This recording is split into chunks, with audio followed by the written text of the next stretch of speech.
आज आपण बनवणार आहोत तव्यावरचा रवा पॅनकेक। तर एक वाटीभर मी रवा घेतलेला आहे आणि त्यामध्ये 1.5 वाटी दूध घालून भिजू घातलेला आहे आणि ते साईडला ठेवलेलं आहे। एकीकडे कढईमध्ये तूप टाकलेलं आहे, थोडं जास्त 2-2.5 चमचे तूप घालून घेतले आहे आणि त्यामध्ये 1 वाटी साखर घालून घेतलेली आहे। साखर घातल्यानंतर ती मेल्ट होईपर्यंत हे अशी होईपर्यंत हलवत राहिले सारखं आणि नंतर आपण जो रवा साईडला ठेवला ते 1 इलायची टाकून घेतली आणि थोडे बदामचे काप टाकलेले आहेत आणि आपण जो रवा साईडला भिजू घालून ठेवला होता तो मी आता त्यामध्ये घालणार आहे। ते पटकन मिक्स झालेले नाही, पण मिक्स करता करता रवा पण शिजून निघतो, एकदम छान असा रवा शिजून निघतो। हे असा आपला शिऱ्यासारखा बनलेला आहे, पण हा शिरा नाही आहे।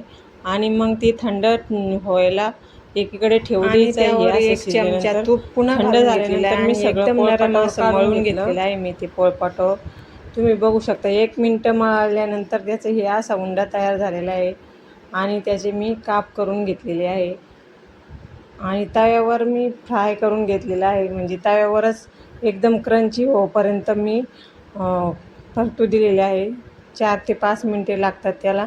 तुमच्याकडे जर ओव्हन असेल तर तुम्ही त्यामध्ये पण 10 मिनिटं त्याला ठेवू शकता, कुक करू शकता ओव्हनमध्ये। आणि हे एकदम क्रंची झाल्यानंतर खूप छान लागलेले आहेत, पॅनकेक म्हणतात याला। तर असा हा रवा पॅनकेक तुम्हाला कसा वाटला नक्की सांगा आणि तुमच्या लहान मुलांना पण खाऊ घाला, खूप छान